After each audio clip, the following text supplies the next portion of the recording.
Well, hello there. Welcome back to month 2 of our first project on the Genius PT project. And so we're talking these first 3 months about the Therapeutic Alliance and how to develop the Therapeutic Alliance with our patients. So excited today to have a special guest with us. Alison Sim and I have actually known each other now for 4 or 5 years, and we met at a great conference called the San Diego Pain Summit. And Alison and I continue to go back to that conference and enjoy each other's company and everyone else's company that really looks at bridging the chasm between pain science and clinical practice. So Alison, how are you? I'm well. Thank you for having me on, ladies. It's very nice. So Alison is from Down Under, if you can't tell by the lovely accent in her voice. And let me just tell you a little bit more about Alison before we kind of get started. So Alison qualified as an osteopath in 2001. She has a Master's of Pain Management from Sydney University Medical School and Royal North Shore Pain Management Research Institute. She's lectured at Australian Catholic University, Victoria University, RMIT and George Fox University in a variety of science and clinical subjects. She's also worked as part of the teaching team at Deakin University Medical School and is currently based in Melbourne, Australia. And Alison was in the US for a couple of years with her husband as he was doing his postdoc? It's fellowship. Surgical fellowship, yeah. So, and she's just moved back to Australia. That's right. Have you gotten back into kind of the swing of life down under? We certainly have. We hit the ground running, and life's busier than ever, as it always ends up being.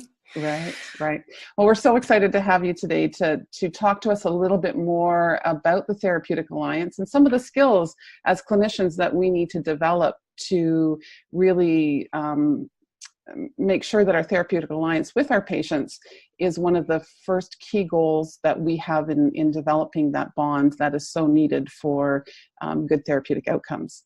So why don't you go ahead and tell us a little bit more about yourself and about your the skills that you've developed in your clinical setting to really establish those therapeutic goals. Wonderful. Well, as you said in my little intro there, I started off being a fairly general practice osteopath, and I worked in the country in a rural setting for a couple of years, which was a great way to get started and sink your teeth into clinical practice, see all sorts of funky things that you wouldn't see in the city just because of those reduced access to healthcare that you tend to find. What I found was I quickly became a little bored with how general practice was, and ultimately probably what I was disillusioned with was that passive reliance. So, and the real hit and miss nature of what you'd find with that musculoskeletal approach, where particularly in those persistent pain patients who've had pain for a long time, they're searching for someone and they happen upon you. You spend that long first consult with them and you listen to where they've come from, you demonstrate a bit of empathy, you start to create a bit of a connection, and then you do some treatment. And often what you'd find in that first instance is that they would get a miraculous response, you know, the type that they've never had this kind of change before, and you'd feel quite good. And as a young new grad, you feel quite happy that you've managed to help this person and you think that you're wonderful. Then they tend to get less and less response to each treatment, and by the third treatment they're looking at you like you're withholding something from them. What did you do in that first treatment that you didn't do on the third? Mm-hmm. Why am I not getting any change out of that? And really, if we were to pick apart what's gone on in that consult, is you've got this person who is desperate for their pain to go away. They're chasing practitioners, they're looking things up, they're looking for the answer as to why this pain's hung around. What you've given them is a bit of TLC. You've given them time, you've given them energy, you've shown that you care. You've touched their body in some way, and it really probably doesn't matter what you did. And perhaps if you had managed to put your finger on their pain, that falls into helping their expectations along and making them believe that you're going to help them. But ultimately what you've done is you've given them probably a big power placebo session, made them feel quite good, given them a bit of hope that things are going to be different. You might have given them promises like, oh, I'll be able to help you with this, which they then quite quickly to grab onto. And then the nature of persistent pain is that those types of reductionist approaches just don't tend to work particularly well, or they work in the short term. And so by that third session, you're starting to lose all those placebo boosts that you had, and all you're left with probably is the Therapeutic Alliance, which on its own is enough to create that big boost and give you the leg up, but it's not going to keep things going forever. So I guess when you reflect on that down the track, you start to say, well, why can't we take the good bits out of that and use it to point us in the direction of the stuff that we know works in persistent pain? And we know for persistent pain there isn't a heap that works particularly well, but when you package together quite a few different bits and pieces, you can see some good outcomes. And the outcomes that we're looking at are improvements in function. So reductions in disability, people engaging back in life, getting back into family, hopefully getting back to work. Paid employment is obviously usually our ultimate goal. But not necessarily with the big intention of dropping their pain scores or taking their pain away, because we know that that's really hard in this population. Right, and so, that's a great observation. I think most of us have experienced that in our clinical practice.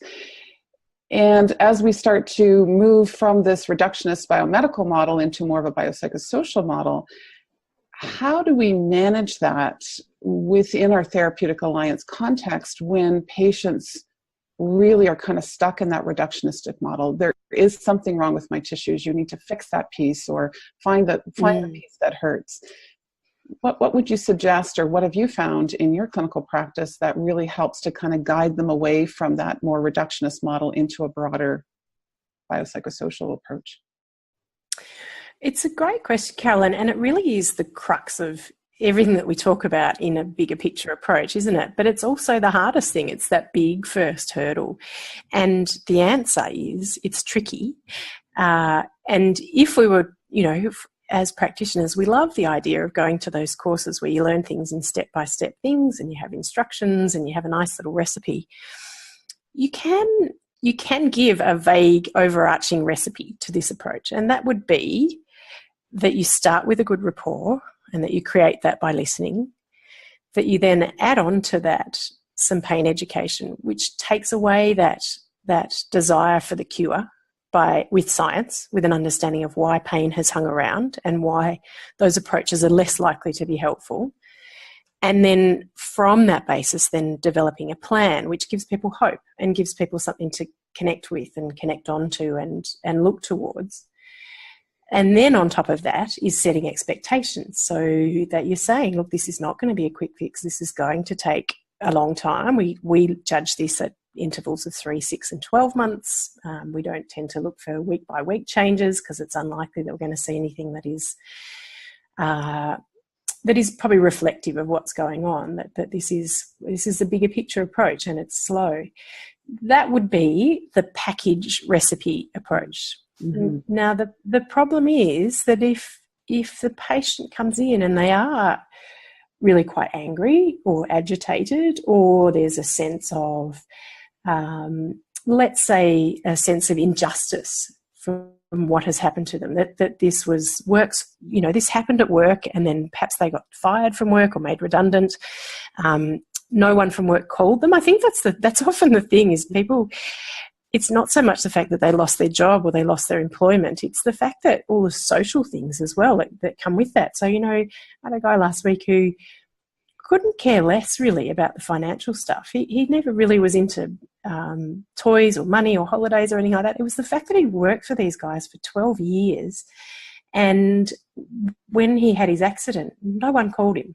No one picked up the phone. None of his mates called him, and his boss, who he was quite good mates with, didn't call. And that's really hurtful. Every time they're feeling those sensations of pain, it's recalling all that hurt and the anger, and that's really hard to get over. So if you're not acknowledging that, and you jump into pain science and you're telling them, well, actually, here's what's happening. This is what's going on in your brain and your spinal cord and everything. And they're half listening because all they're still thinking of is the fact that, you know, these bastards didn't ever call me. They never picked up the phone. And that's the crux of their pain. You know, it's driving a lot of their comfort and their situation. You can explain science until you're blue in the face, but really until you kind of address those bits and make them sure that you understand that you've really heard that must have been so incredibly hurtful. Right. That you'd given so much of your life to that work, that you'd been friends with them, you'd been to their house, you'd been to their barbecues and stuff like that, and they have never in 8 months picked up the phone to say, how are you going? So I think that's where it is really, you can have some rules, you can have some recipes essentially, and you can have some resources to help you take on this approach, because it is a different approach. You know, it is really different to throwing someone on the table and doing manual therapy, or throwing them straight in the gym, or using electrotherapy, or whatever we're used to using. And obviously when you're starting out with new approaches like that, it's tricky. It is, you can feel a bit lost, you can feel a bit fumbly, you can feel a bit out of your depth. So there is no problem in, when you're learning this stuff, in giving yourself nice frameworks. But you do have to remember that you are dealing with a patient and a person in front of you who has a very individual story. And therefore, understanding this idea that Therapeutic Alliance has so much power to direct your outcomes, and that is primary. I think it's wonderful that you guys have taken that approach with this podcast and recognise just how important that is, because it drives the rest of your therapy. Right. And once you've established that rapport and you've got that understanding, then you can, you know, you've got a lot more flexibility with how you deliver everything else. Mm. But so for that gentleman that I was sort of hinting at towards there with his case there was no way I was going to launch into, you know, pain education on that first or second session. Really, it was about demonstrating to him that I'd understood what was going on and reassuring him that he was in the right place and that we weren't going anywhere, and trying to understand what he'd been through with failed treatments and things like that. And then drip feeding a few bits of pain sciencing, but it was really 3 or 4 sessions down the track that I sort of sat and did a more formal pain education. And I think for him that was appropriate. It was a bit of a slow burn of developing that trust in me. He was quite cynical, and I got a sense that he was really cynical. Yeah. And so they're the ones that you can bust that Therapeutic Alliance pretty quickly if you rush in with a story of, you know, well your pain's not, you know, is not coming from those tissues, so there's no point in us pursuing that. Right, yeah. So it sounds like there was a values disconnect maybe with this guy, that, again, what he really found important was the relationship of work, and that's what he lost. And so how did you break that down for him? How did you get to that within sort of that first session or two? How did that come out? Or was it just really good listening that you picked it up and reflected back? Can you talk a bit about that? I think it was, Caroline, I think it was the listening that came from that, and picking up that he had, you know, when you're asking, what do you do with your day nowadays? And he says, nothing. I do nothing with my day. I sit at home. I, you know, wait for my wife to come home, but I don't go out because I don't want to see anyone. I'm embarrassed about the fact that I'm not working. People assume that I'm a bludger. Is an Australian term that means that you're a bit of a sucker. Yep. You're on the dole. Yeah, you're taking advantage of the system, that kind of thing, when that didn't fit with who he saw himself as. So it was really about picking out those values. Now, what I then did, often in those situations where I'm not rushing into delivering pain science, I'll step back and try and create essentially a values-based direction to the treatment.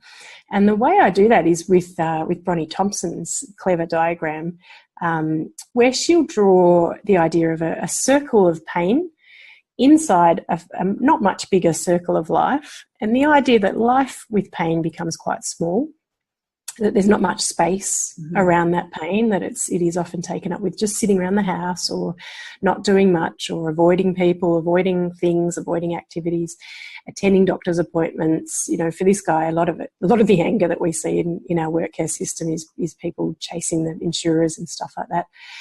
There's not much space for fun stuff in life, and that the temptation or the obvious connection from that is to try and squish the pain, to try and make that pain circle smaller.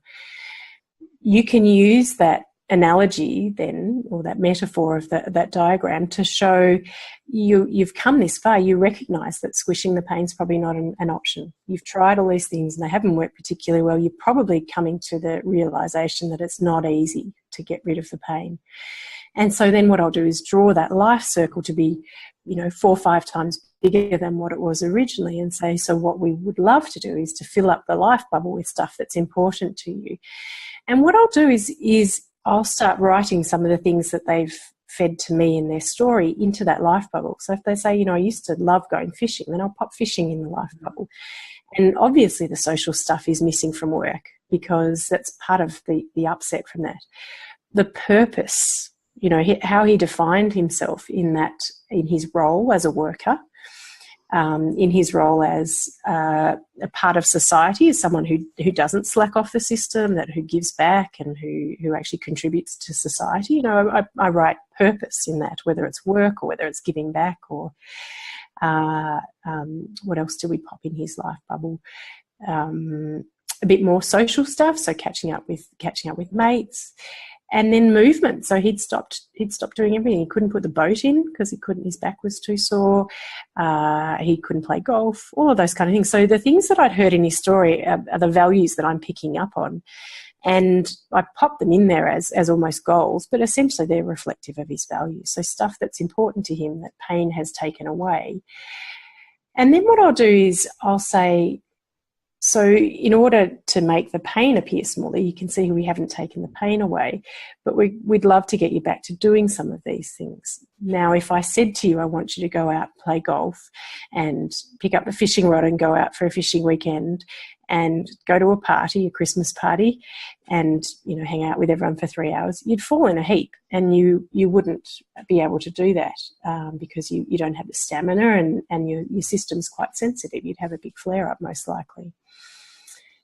However, if we approach everything from what I'd be introducing graded exposure ideas here, if we introduce everything from little baby steps where you're showing yourself, your actions are speaking louder than your words to yourself, by having a coffee or a beer with a mate where it's short, you're going for 40 minutes, your body, your actions are showing your body that actually you're not completely broken, that you can still have a social life. The golf might start with a hit at the driving range of just 10 balls. Mm-hmm. That the fishing might be, I suggested to him that he go to a trout farm, and he frowned at me and thought that was a really stupid idea. But I was trying to say to him that if you can have that sensation of a fish tugging on your line to show you that actually you're okay, you've got this. But sure, you go out in the boat. There's no way you could launch the boat and sit in the boat for 4 hours because your back's not going to cope with it. And that then gradually we build up each of those things incrementally. And then I'll also perhaps introduce some exercise stuff as well and say, look, we can help build up the stamina a bit quickly with an exercise approach. But we use that same approach of little bits, baby steps. From there, and I'm also using gentle reassurance to say, your tissues can cope with this. They don't like doing those big spikes in load, but they do like little bits of exposure and in safety context, and with reassurance that everything's okay at those tissues. They're not going to get damaged or go backwards. This is great. I think it brings up a lot of really great points. As physical therapists, we tend to probably go the opposite direction and tend to scale everything almost too low for people. So a lot of us will do basic exercise because we think it's going to be helpful for them, but it has no context and real meaning. And I love the idea of going into things that are very meaningful, for example, for your patient, but breaking them down into baby steps for that real life meaning.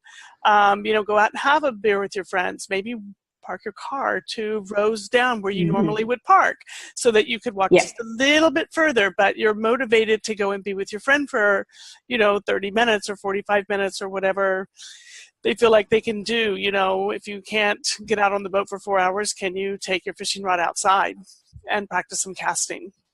That's as good as doing, range of motion exercises and different things, but there's a real life meaning attached to that. And I think that's super important.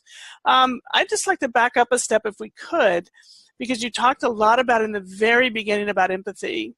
and listening and reflecting. And I think for a lot of people, they get confused between the difference between empathy and sympathy.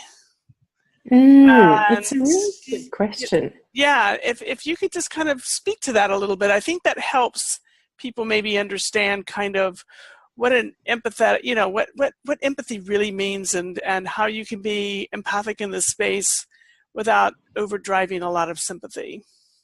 I think it's a really good question, Susan, and I probably don't have the technical answers, but the way I would interpret it would be to say you can deliver high levels of empathy and create an incredibly strong relationship with a patient where they genuinely feel that you care for them, and they're wanting to continue working with you, and you feel a strong sense of connection, but you're not going to fall down and cry with them when they have a flare-up. And in doing that, you're not going to burn yourself out pretty quickly. Now, that's not to say, as a practitioner, that I think crying with your patients is wrong. I hear horrendous story after horrendous story. I work in a pain clinic, so I see some of the most broken people, and a lot of it is just rotten luck as to how they've arrived there. And you hear these horrible stories, and they're upsetting. Most days I can jump in the car and listen to some loud music and I've washed it off by the time I get home. There are other days that some of those stories really stick with you, or sometimes I do have a cry, especially if I can see that a lot of that person in me, and I think, wow, this could happen to me, or it could happen to someone in my family. But if I did that with every patient that walked in the door, I wouldn't last a week. I think the other thing that I found really interesting when I went to the Australian Pain Society conference earlier this year, one thing I took away was a statement saying, when you recognise you're doing things for a patient that you wouldn't do for anyone else, that are a little bit desperate, and that are perhaps a little bit not evidence-backed, you might be falling into that sympathetic trap where you're really feeling too much for this patient. You're looking desperately for that answer, and you start doing things that you wouldn't ordinarily do. So they were using the example of using drugs that you wouldn't ordinarily use, or that aren't backed in evidence. Or for us, it's probably resorting to more passive interventions. So not only are we not using our best evidence, but we're falling down the trap of just wanting so desperately to help them that we're throwing everything at them, including the stuff that we know that can almost be a little bit harmful. So we know that in these patients, using those passive approaches can actually create a bit of a backward slide where they're looking for someone else or something else to do it for them, and that just takes away their self-efficacy. So again, that's not to say we look at this as a black and white thing where we just don't use any passive interventions like manual therapy, but it's how we frame them, and it's how much of them we use, and it's the context with which we prescribe them. Mm-hmm. Exactly, and I think that's a great point, because I think that, well, I know that there's a lot of healthcare burnout. If you want to use that kind of word, but healthcare fatigue, compassion fatigue maybe is a better word. And I love the idea of people thinking about, when you have a whole list of clients that you're seeing that day, why are you spending most of your time and your thoughts and your energy on this one? What's happening there that's what you're doing, because people will talk about the person coming in, or they're on my schedule today. And, and the whole thought process gets really wrapped up into, the few instead of the many, and not spreading yourself out amongst the many, but really that's kind of a sign that you could be going, you could be like maybe lost your way just a little bit, not lost your way, but you're kind of like a little bit more reflective, little bit more onto the why am I doing that, instead of just kind of spinning with it. So I loved what you were saying about that. That's fantastic. Alison, I'm just going to jump in there for a sec, because I love this idea around just kind of burnout and how that relates to using an empathetic approach. But can you give us some suggestions or some ideas, even maybe personally, around some of the things that you might do from a self-care approach to ensure that you're not burning out. I know this topic really isn't about burnout, but I think that when we heavily invest ourselves in our patients, that is a risk that we take. And so we ask our patients to develop practices that help to build resilience.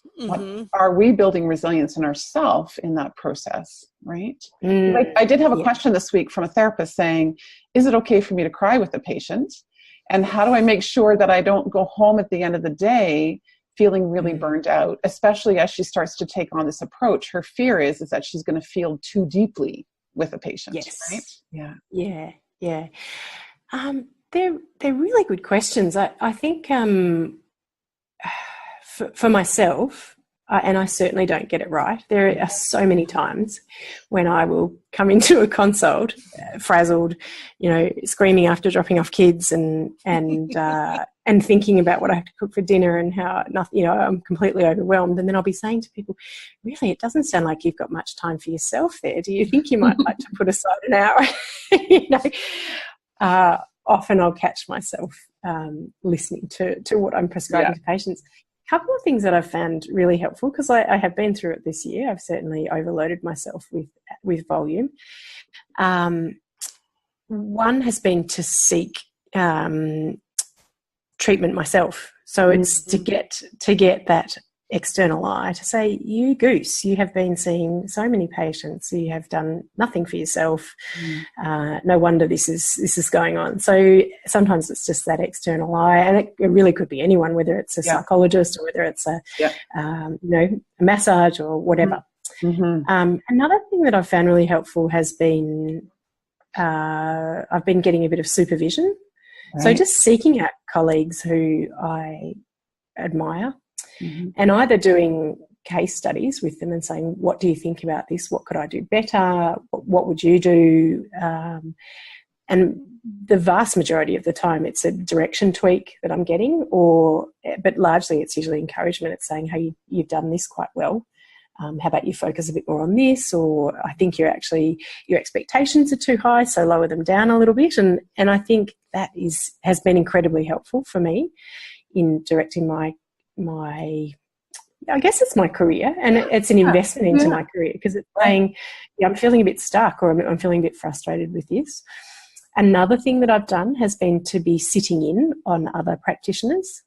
So just watching how they do it. So I'll often sit in with either the other physios or a couple of the doctors that I work with. And what I'm looking for is a couple of things. There is, this is a really tricky one. I don't know how I would handle that. How are you going to handle that? And watching how they do it. And sometimes they're a lot more experienced than me, and I think, wow, that was really cool. I'm going to take out some gems from that.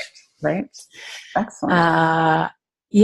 So those are some of the things that I've been doing, and then making sure that I have enough girlfriend time, and making sure that there's enough debriefs and fun stuff as well. So we're just trying to reinstigate drinks after work on a Friday, just really simple stuff like that picks up everyone's morale, and realise that you're working as a team, and it is hard, and everyone's hard. We make sure we include the receptionists in that, because they're at the coalface as well. They're getting yelled at by angry patients, and so just having a few laughs around it all. Right.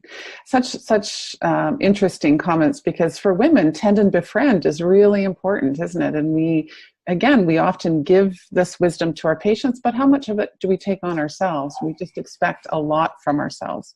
Are we filling up our life bubble? Yeah, exactly. That's right. The other thing I found really interesting, and I noticed this in my colleagues who are psychologists and social workers, in their practice, they're much more likely to have supervision. Voluntary supervision, where they actually go to a more experienced clinician and debrief on some difficult cases.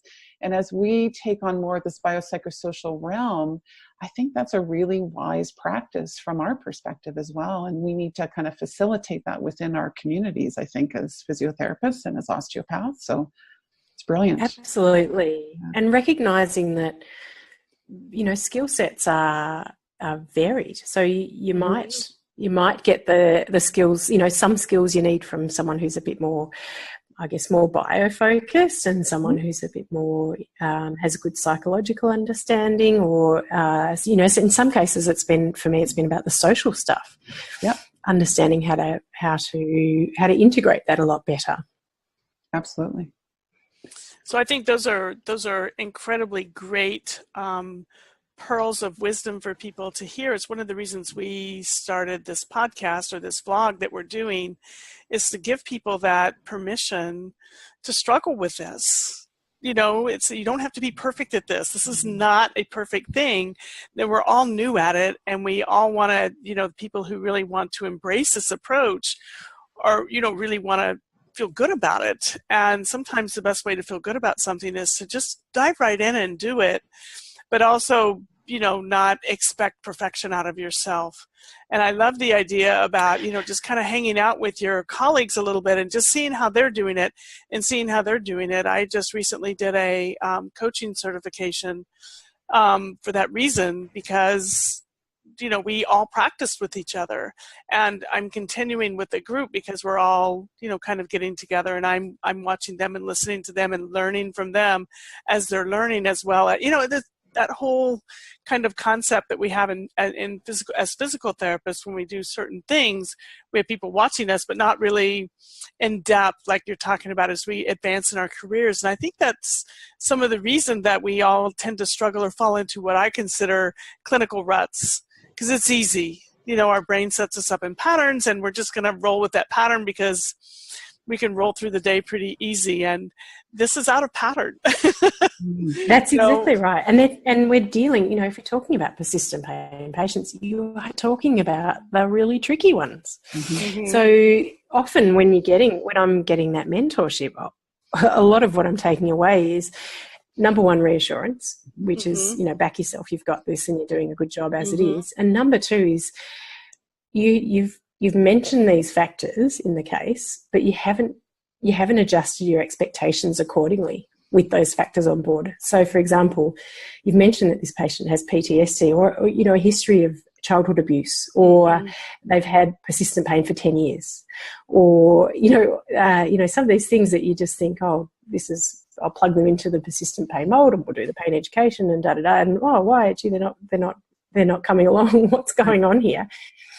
Often that mentoring is that external eye to say, hey, I think you need to lower your expectations a little bit. This person came into this situation with some pretty big things in their life, some pretty big baggage, and pain is part of that. But it's not everything that they are, and that they probably had a lot of problems before. And so you're not expecting to be able to go in and fix them. And again, that I think getting out of that fixing model is really important, right? And that, you know, I kind of describe what we do in more of this role is to kind of come alongside, as Susan sort of talked about, more coaching and sort of offloading that responsibility to fix, which we really feel in that biomedical model, into, you know, supporting healthy lifestyle changes that are slowly going to create this positive spin on their life that will change their function, right? And so I think it's just it allows us to set up ourselves and understand that this is, it's common humanity. Like, we all are struggling with these patients. It's not just me struggling with this patient, but you know, Alison, you're struggling with your difficult patients, and Susan, you are as well. And how can we support each other in this process and kind of step back and be kind to ourselves? Because sometimes we beat ourselves up as clinicians and say, why didn't we get this right? You know, why am I not perfect? Yeah. Right. Yeah. So, but we ask our patients not to be perfect, right? Exactly. So, yeah. Exactly. And I think as well, it's important, getting that feedback from other practitioners is very important as well, especially if you're coming into a space where you're learning from people who are, you know, good at these things, experts in these areas, and they're presenting cases to you about how they get people get better. It's very easy to get the impression that they get everyone better. And that's absolutely not the reality. And if you question them on it, they would be the first to say, oh, goodness, no, I don't get everyone better at all. You know, my strike rate, you know, something like this. Yeah.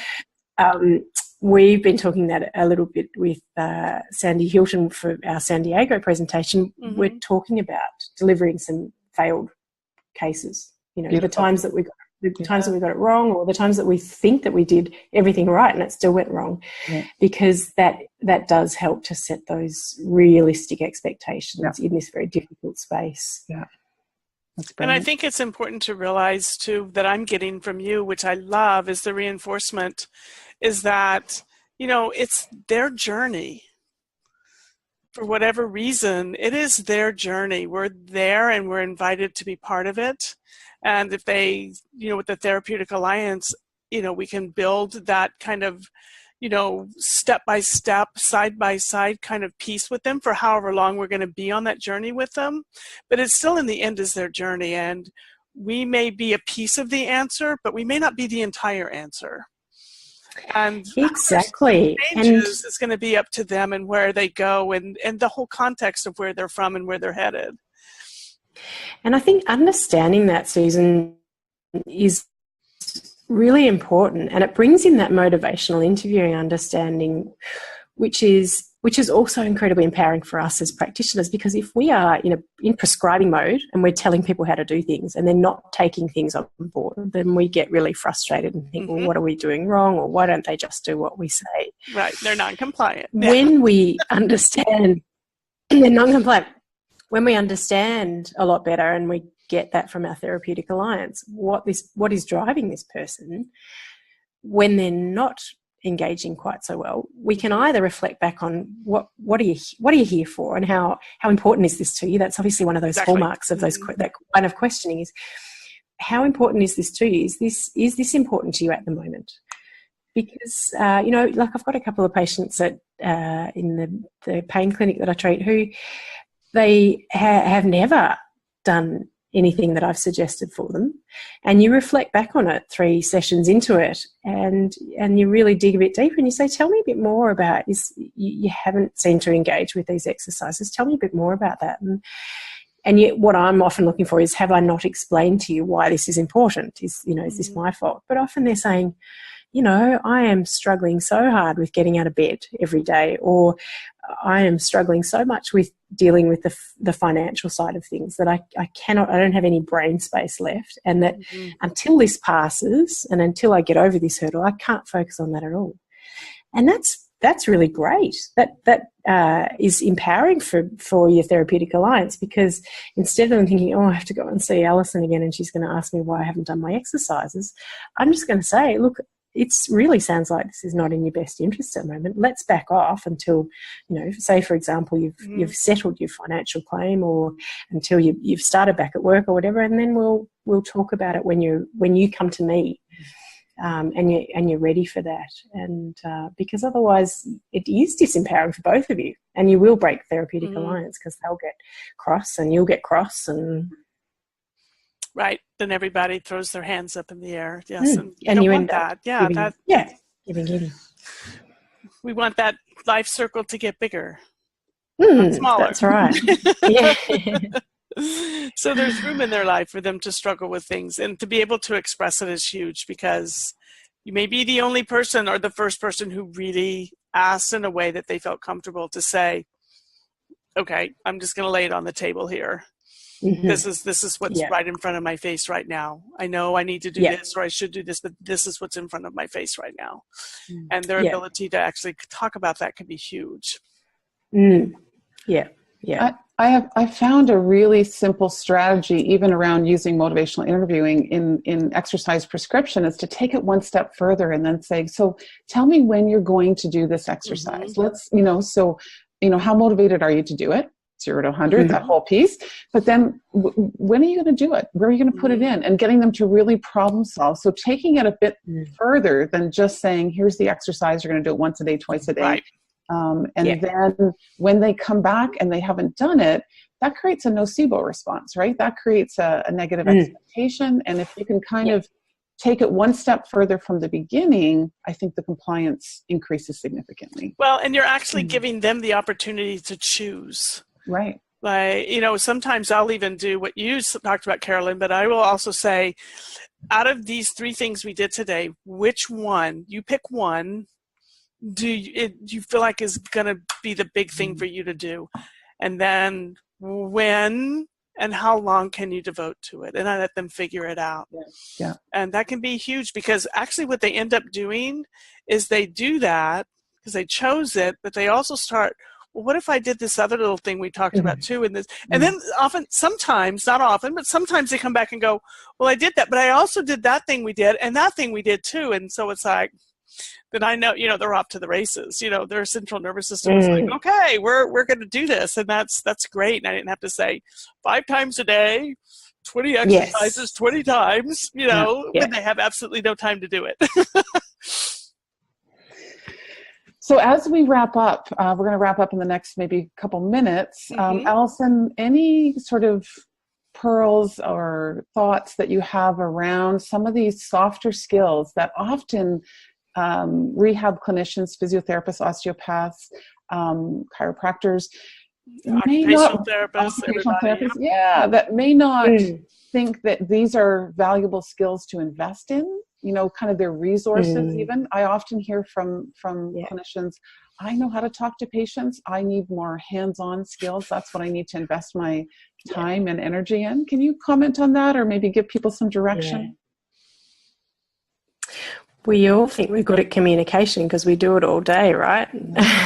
But when we look at what the science tells us about it, you can build quite a good case that says, actually, this stuff is probably more important than anything that you can do with your hands in a persistent pain patient.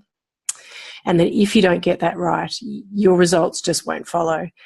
So if we are true scientists and we're looking to what the science tells us, then what we need to do is actually integrate that understanding and say, well, if this is that important, then I'm going to do a couple of things. One is I'm going to invest my time in terms of my CME, the education, ongoing education, and my money in learning how to do this well.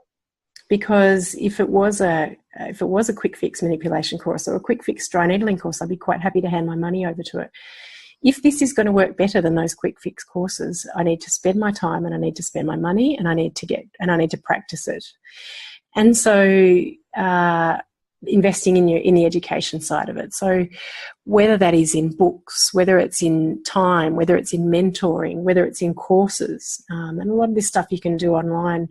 We ran ours, Carolyn, through Embodia, and we ran a 2-day workshop that we've actually popped up online, which is about exploring a lot of these concepts: Therapeutic Alliance, motivational interviewing, acceptance and commitment therapy. Those kind of approaches they're not necessarily about psychology; they're about human behaviour and relationships and interacting.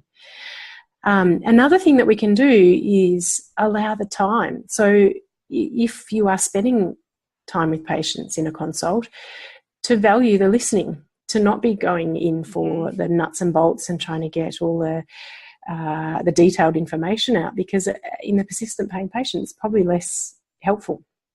And that actually hearing about how no one's picked up the phone from work and called you is far more important than hearing about the nitty gritty about what actually happened and what level things are going on. Those things are important, but you'll get far more out of that understanding that no one's picked up the phone than you will out of the nitty gritty. So, but you need to allow the time for that to come out, and you need to be asking the right questions, which are usually the open, curious questions where you're not actually looking for a specific answer. And so off that platform, then you can do whatever your modalities are designed for, and that is across professions. So whether you're an OT or whether you're a physio or an exercise physiologist, you've got your modalities. The other thing that often comes up when people are asking about this is, but my patients expect me to do ABC. And that's real, and that is very real. We can't dismiss that, because that does play into, expectations do partly dictate outcomes. And so we also need to work out ways of integrating this stuff into what we do already. So we don't have to stop doing what we do, And we don't have to equally switch this stuff over and say, well, that's for the psychologists, or I haven't got time for that today. But you can integrate it to stuff, whether it's while you're doing your hands-on manual therapy, while you've got someone on the treadmill, or you're going for a walk with them.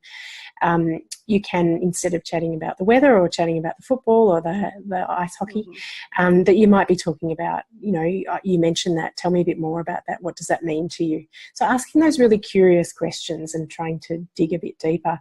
And you can't get it wrong. The worst thing that's going to happen to you is that someone's going to cry. And I don't know, you can see next to my desk there, my tissues are nice and close to the patient. I would expect that most new patients who come in to see me are probably going to have a cry, because it's broken them. It's broken their lives. It's not little. It's not, it's not something that they're just popping in for. It's completely shrunk their life bubble. Mm-hmm. Right. Yeah. I think it was David Butler that said, it's not the pain, it's the suffering. And, the suffering is so huge. It makes me a little teary-eyed just thinking about it, but it is. It's what's happening. They really are, it's suffering. When you think about, some of their stories, and when they struggle to even get them out, to even have a voice to their journey. So this has been absolutely fantastic, Alison. Thank you so much for your time. It is greatly appreciated. Well, thank you, ladies. For all of our we're not through with Alison yet. For all of our listeners, please share this with your friends. We are going to be having a Q&A next month with Alison, where 12 of you can come in and ask your own questions and talk to Alison yourself. And we already have, I think, 6 or 7 signed up. Is that right, Carolyn? I think that's right. Yes. Yeah. At the time of this podcast, at the time of this vlog, we have at least 6 or 7. The way to sign up is to go to our website, www.thegeniusptproject.com. There's an opt-in for the Q&A that will be coming up in December. We also would love for everybody to subscribe to our YouTube channel so we can get this out there to more and more people. So please share this with your friends, share it with your colleagues, share it with other professionals in your life, share it with people who are struggling. This is for everybody. So we will see you, Alison, in a couple of short weeks. Fantastic. I look forward to chatting with you then. That'll be great. And if people wanted to find out a bit more about me, I've got. Where can we find you? You can find me on my website is beyondmechanicalpain.com. And I'm on Facebook and Twitter as well. So Facebook is the same, Beyond Mechanical Pain. Twitter, Beyond M-Pain. And I actually have a new Instagram account as well, which is Beyond Mechanical Pain. They told me, the young people told me to get on Instagram. Good for you. I've recently written a book on a lot of this stuff, which is how to embrace this bigger picture approach, with some nice stories about people who've done well. And there's details of that on the website there if anyone's interested. Awesome. Great. We'll have the details of the website and her contact information, as she just talked about, at the end of this vlog. And we'll also have it when we speak with her again in December. Thanks again, Alison. We really enjoyed talking to you. Thank you very much. Thanks, girl. All right, everybody. See you next time.